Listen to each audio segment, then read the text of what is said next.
C'est la nouvelle arme russe qui inflige aujourd'hui de lourdes pertes aux Ukrainiens sur le front. La bombe aérienne FAB 1500, 1,5 tonne, composée d'explosifs ravageurs qui joueraient un rôle essentiel dans l'offensive russe dans l'est de l'Ukraine. Amal, vous nous avez rejoint.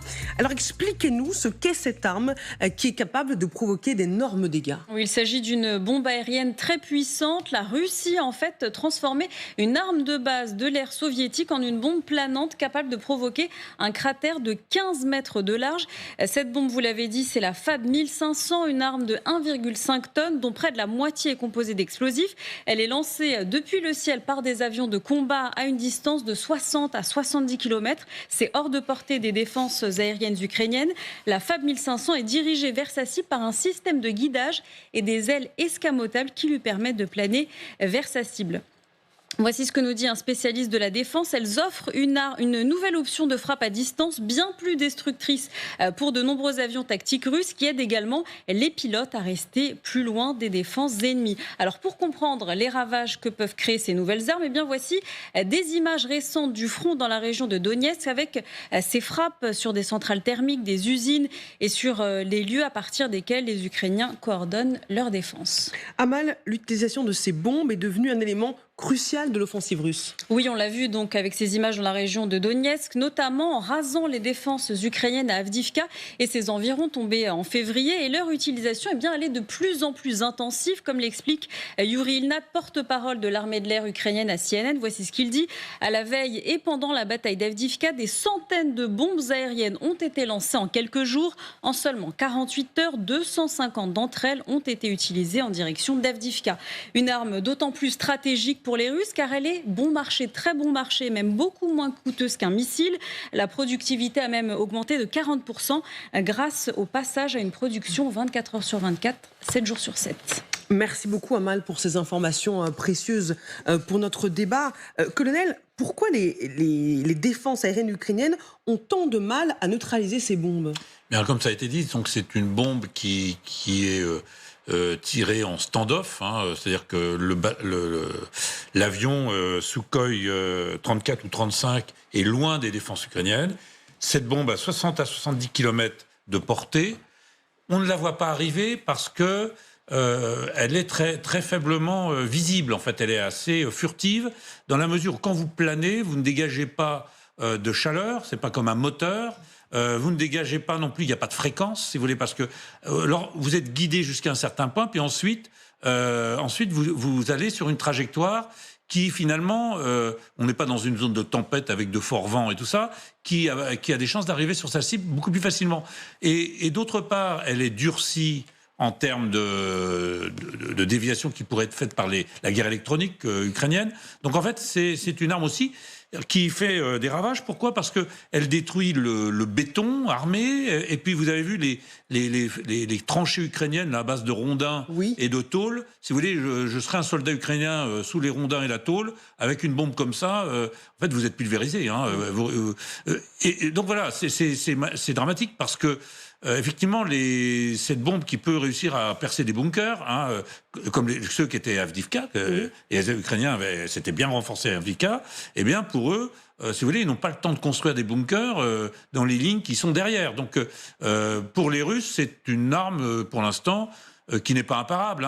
C'est toujours la dialectique du glaive et de bouclier. Donc les Ukrainiens vont bien trouver un moment ou un autre le moyen de les abattre avant qu'elles ne touchent leur sol, mais c'est compliqué parce qu'elles ne dégagent pas beaucoup de signaux électromagnétiques ou de signaux thermiques, quoi.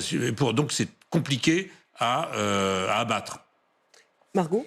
Non, c'est vrai qu'il faut toujours se méfier des annonces dithyrambiques en termes d'armes de la part de la Russie. On se rappelle par exemple des Kinjal qui avaient été annoncés comme invincibles par la Russie et qui après ont été neutralisés par des batteries patriotes du côté ukrainien. Donc forcément, je rejoins toujours vos propos, c'est exactement ça. C'est-à-dire qu'à partir du moment où les Ukrainiens peuvent parfaire leur mode opératoire, ils savent, et en plus, la Russie ne s'engage pas. C'est-à-dire que la Russie donne et fait des annonces justement sur ses armes en disant exactement ce qu'elle compte faire. Et donc, ça permet également aux Ukrainiens et aux partenaires occidentaux de trouver un moyen de les intercepter. Mais les États-Unis et la France livrent aussi des bombes planantes à l'Ukraine. Est-ce qu'elles ont le même effet ? Probablement, oui. Alors, sauf que peut-être les Russes... ils n'en font pas état, hein, c'est pas leur intérêt non plus de dire. Mais le problème, si vous voulez, pour les Ukrainiens, c'est de tenir sur le front centre. Donc pour eux, le fait qu'ils soient partis d'Avdiivka, même si c'est symbolique, si vous voulez, les symboles ont aussi une importance. Donc cette bombe russe a certainement joué un rôle dans la destruction de leur fortification d'Avdiivka qu'ils avaient eu le temps de faire depuis une dizaine d'années. En fait, une bombe, l'intérêt de l'aviation russe, on l'a bien compris, c'est de survoler le moins possible le territoire ukrainien, parce qu'il y a des défenses antiaériennes qui deviennent conséquentes, et donc c'est de tirer le plus loin possible, sans être repérable, ce genre de projectiles qui, eux, sont bien guidés et sont peu visibles. Donc voilà...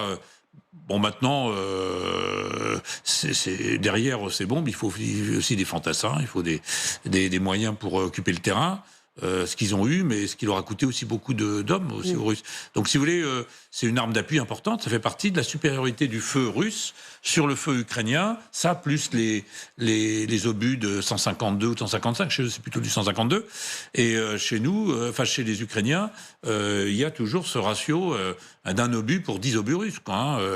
Mais ça prouve aussi, encore une fois, que les Russes ont été capables de se moderniser et de rattraper leur retard. C'est quand même la deuxième puissance militaire du monde depuis la fin de 1945. Donc ils ont une ingénierie. Alors il leur manque, ils ont des trous dans la raquette, mais ils ont une ingénierie, notamment en aéronautique, en tout ce qui est fabrique d'armement, qui est comparable à celle des États-Unis et celle des Européens. Alors parfois, évidemment, on a toujours vu, notamment au Moyen-Orient, sur les champs de bataille, la supériorité des armements occidentaux mis en œuvre par les Israéliens face aux armements soviétiques. C'est vrai, mais il ne faut pas oublier non plus que les armements soviétiques et russes, je pense, devaient être mis en œuvre par des gens, y compris des analphabètes, si vous voulez, des gens qui n'avaient pas un niveau culturel des Occidentaux ou des... Alors ça a tendance un peu à se compenser actuellement, mais les Russes, évidemment, ils ont des chercheurs, ils ont des gens qui sont dont c'est le métier, y compris sur des petites armes comme la Kalachnikov, le général Kalachnikov, à titre posthume, ça a été celui qui a vendu le plus de... alors, ça n'a l'air de rien, une Kalachnikov, n'empêche que vous la trouvez partout. Donc oui, la Russie, c'est une puissance d'armement, c'est pas un pays du tiers-monde. Yuri Clavillier. Non, si je peux me permettre de reprendre votre dernier propos sur la Kalachnikov mongolais. Ce qui est intéressant, c'est que la Kalachnikov a apporté un certain nombre d'innovations, notamment à son introduction, son premier modèle, la K-47. Mais aujourd'hui, en fait, l'innovation, elle est quand même du côté de l'Occident, et en termes de recherche et de développement. Oui. Parce que tous les dérivés modernes des AR-15, donc du fusil en fait, qu'a donné le M16 à l'époque du Vietnam, sont aujourd'hui de manière générale bien supérieurs à leur équivalent des plus modernes, des fusils Kalachnikov. Et l'exemple de l'Ukraine est assez parlant parce que les Ukrainiens en fait se retrouvent avec beaucoup de fournitures d'armes en plus de celles qui capturent aux Russes. Donc du coup, vous avez des unités d'infanterie ukrainienne avec un vaste choix, entre guillemets, de fusils d'assaut qu'ils peuvent utiliser. Et en fait, c'est toujours la même chose. Le même choix, c'est celui le calibre 556 des AR-15 les plus modernes, fournis par aussi bien les Américains que les industries européennes qui font des dérivés de ce fusil-là. Mais pour aller du coup au-delà juste des fusils, c'est que effectivement l'avantage que la Russie possède, c'est la profondeur de ses stocks, qui sont effectivement, elle a récupéré une grande partie des stocks de l'armée soviétique. Et ça lui permet, dans le cas de cette bombe par exemple, d'utiliser un kit relativement simple, où il a fallu quand même un peu de recherche pour utiliser une bombe qui n'était pas faite pour faire ce qu'elle fait maintenant, et ainsi à récupérer quelque chose que ça sera moins bien que ce que nous on peut proposer aux Ukrainiens. Ça, c'est pas en termes de précision, en termes d'efficacité. Par contre, ils ont quand même les stocks. Et alors que nous, évidemment, on est là à devoir compter un peu sur les doigts ce qu'on va fournir aux Ukrainiens, et malgré la précision et malgré la grande qualité de ces armements-là, ça reste dans des nombres qui ne sont pas suffisants en fait, encore pour faire la différence, même si, encore une fois, c'est un équilibre, mais pour les Ukrainiens, c'est une question de quantité qui manque, et ça, on ne pourra pas y échapper. On n'a pas besoin de leur fournir l'équivalent de ce que les Russes ont besoin pour leurs offensives, mais ça doit être quand même un ordre de grandeur supérieur à ce qui est fait actuellement. Hélène, sur la riposte de Moscou, inquiétante pour l'Ukraine. Je pense qu'il serait peut-être temps qu'enfin on livre aux Ukrainiens les avions qu'ils demandent depuis si longtemps, parce que pour protéger leur ciel un peu mieux, il est clair qu'ils en ont besoin. Ça doit arriver. Et qu'ils peuvent aussi larguer des bombes de leur côté. Donc, je veux dire, moi, je ne sais pas ce qu'on attend, parce qu'on en parle depuis des mois, pour ne pas dire des années, mais enfin... je ne parle pas seulement des Taurus, parce que ça, c'est un peu à part, mais je parle de tout ce qu'on leur a promis et dont on n'a pas livré même pas la moitié.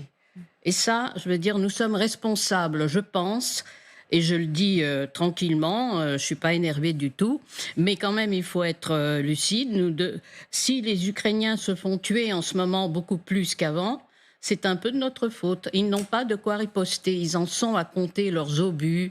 Alors, les Russes nous envoient 10 obus, on en envoie un parce qu'on ne peut pas en envoyer plus. Vous voyez, c'est quand même minable. Ils font des économies drastiques sur ce qui leur reste. Alors, il faudrait peut-être que l'Europe se réveille. Voilà. En termes de munitions, c'est aussi le problème, c'est qu'on a abandonné nos industries de défense au niveau européen depuis des années. Donc on n'était pas en capacité de produire plus pour les Ukrainiens. Je ne pense pas que ce soit un manque de volonté en termes de munitions, c'est vraiment qu'on n'en a pas et qu'on essaie en fait de pallier ce manque à l'heure actuelle, désormais avec le plan de Thierry Breton, notamment pour essayer d'améliorer ça au niveau européen et en se basant et en se reposant sur les industries de défense au niveau européen pour pouvoir leur envoyer plus de munitions. Mais à l'heure actuelle, il y a un plan de la République tchèque qui a été mis en place pour essayer d'acheter à des pays tiers, notamment des pays qui continuent d'avoir un jeu d'équilibriste avec la Russie, que ce soit l'Inde, l'Afrique du Sud ou encore la Corée du Sud. Mais on n'est même pas sûr de leur côté qu'ils aient les stocks. Alors si c'est juste une potentialité qu'ils puissent produire davantage pour aider le front ukrainien, d'accord, mais nous aussi on est capable de produire désormais.